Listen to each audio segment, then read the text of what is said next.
Bonjour à tous, je suis Pierre Paya. Alors aujourd'hui, je vous présente le Nirvana, qui est le dernier amplificateur de la marque Oris, ampli d'ailleurs que j'ai découvert à Munich lors du dernier high-end, donc cette année, en 2018. Cet ampli se compose de deux boîtiers séparés, donc l'amplificateur, que j'ai là sur les genoux, et puis l'alimentation séparée, on va le voir dans un petit instant. Alors voici l'alimentation seule, qui est une très belle pièce, très bien construite d'ailleurs, comme la majorité des produits Oris. C'est du noyer massif, hein, le châssis est en noyer massif. Il y a de très belles nervures de bois sur l'exemplaire que j'ai ici, vraiment très joli, et puis bordé de cuir, alors qui pourrait être blanc aussi, puisqu'on a le choix entre le noir et le blanc, une fois de plus, comme pour tous les produits Oris.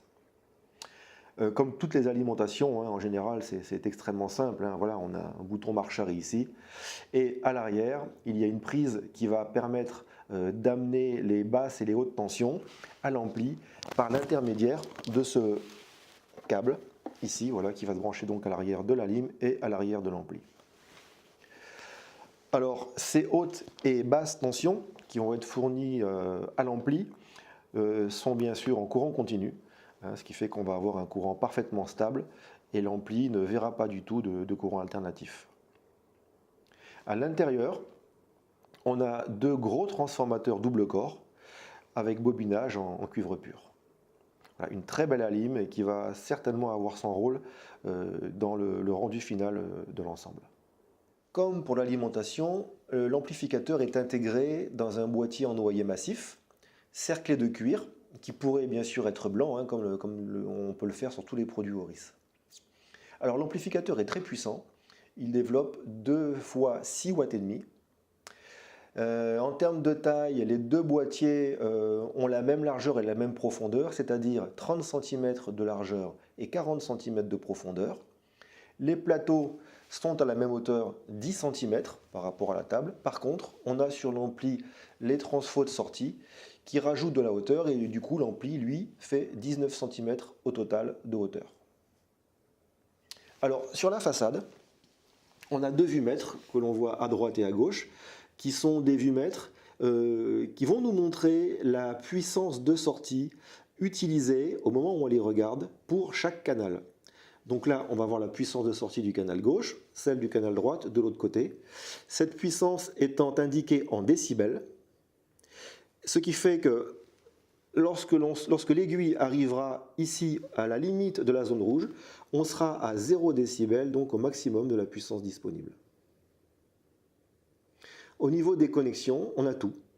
On a au centre un connecteur XLR4, bien que l'ampli ne soit pas un montage symétrique, mais qui va permettre de brancher un casque si tant est qu'on ait des câbles avec ce type de connecteur. On a de chaque côté ici des combos qui vont nous permettre de brancher deux jack 635 au centre, ou bien deux prises XLR3 ici, là, en rentrant le connecteur carrément au milieu. Voilà, donc on a possibilité de brancher tous les types de connecteurs existants au casque. On n'a pas le 3.5, mais on peut toujours trouver un adaptateur. Alors voici une vue des 3 potentiomètres de réglage, donc situés sur le plateau supérieur. À gauche, on a un potentiomètre qui va nous servir à ajuster l'impédance de sortie, de charge, donc l'impédance du casque, avec 5 gammes d'impédance. Donc on a 32, 80, 150, 300, puis 600 ohms. En fait, on va couvrir avec ça la quasi-totalité de tous les casques existants. Au centre, le potentiomètre de volume. Voilà, pas de télécommande sur le Nirvana. Et à droite, le sélecteur de source. On a à l'arrière 3 entrées. Donc là, on va les sonner. Voilà, 1, 2 et 3.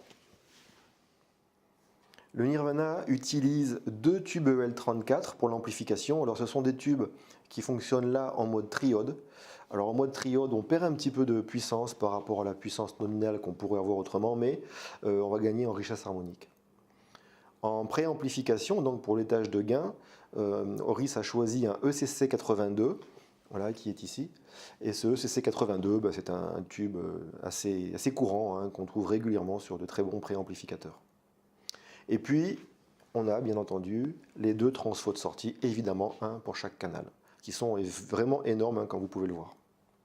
On a ici une vue arrière des deux appareils, donc l'amplificateur à gauche, avec à gauche de son panneau arrière les deux entrées RCA et une entrée XLR3.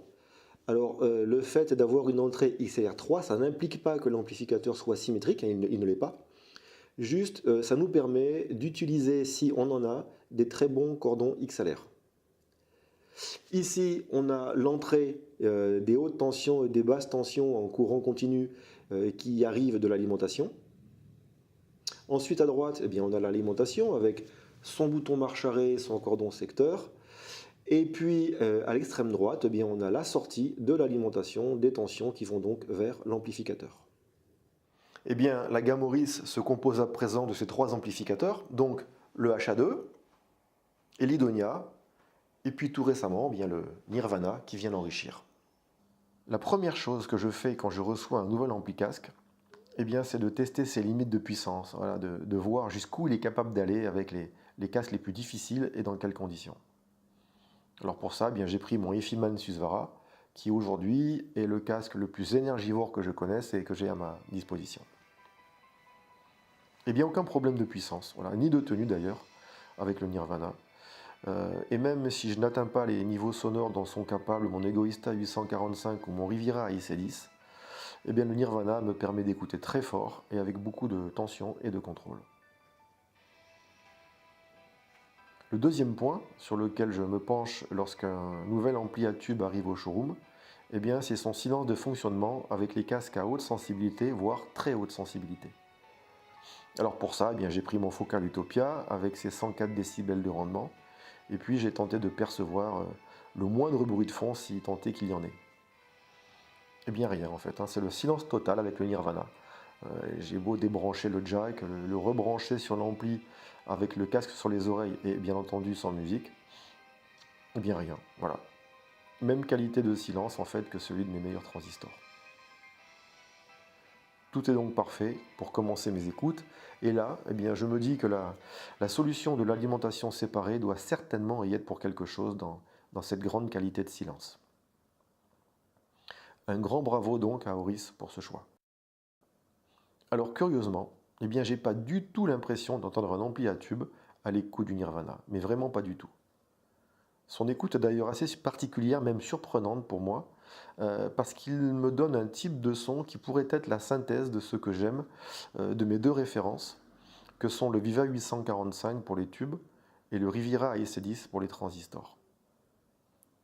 Le Nirvana n'a en fait ni la clarté ni l'absence totale de coloration des triodes 845 dans le montage fait par Viva, ni même d'ailleurs cette clarté et cette absence de coloration que je retrouve aussi sur l'ampli 11 Audio Formula S.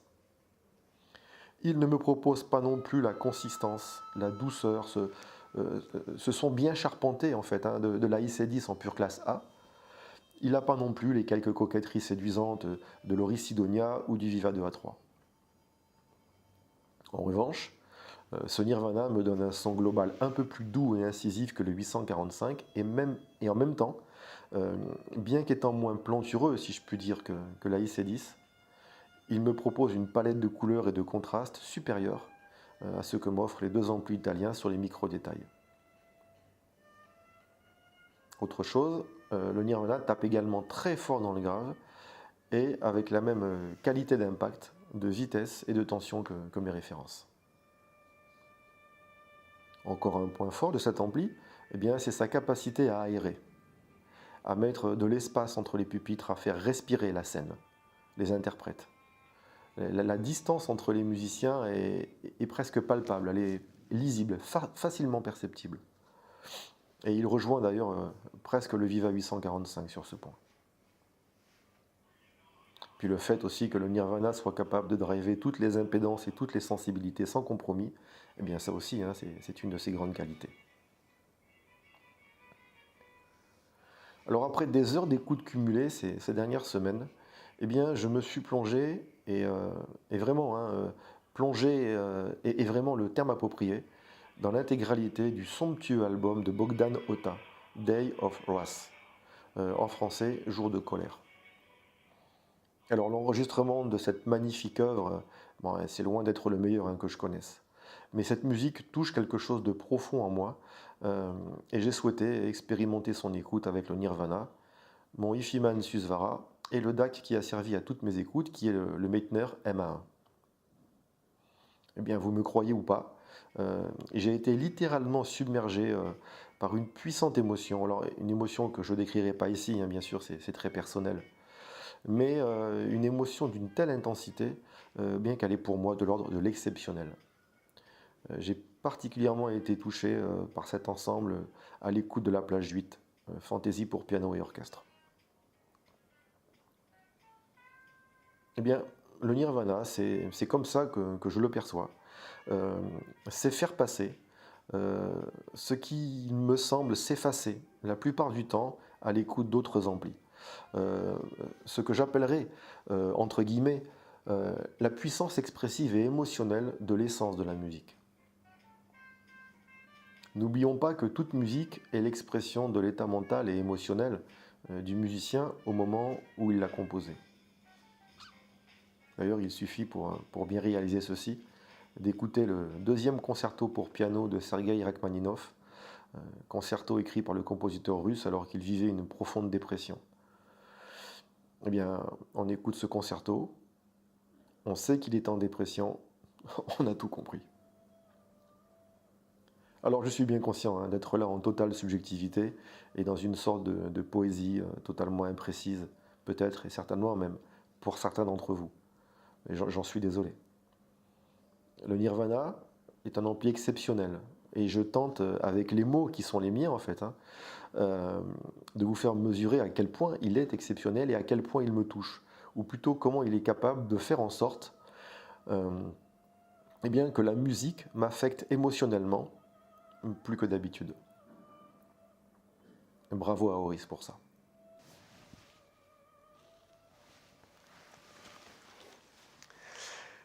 En 2016, Horis m'avait complètement surpris à la sortie de ce sacré HA2.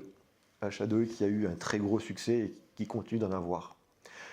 Et bien aujourd'hui, j'ai le même sentiment hein, à l'écoute du Nirvana, une très grosse et une très belle surprise. Le rapport entre la somme investie et en retour ce qu'il donne en musique et en émotion est absolument excellent. Tout simplement pour moi, hein, et aujourd'hui, le Nirvana est réellement un coup de cœur.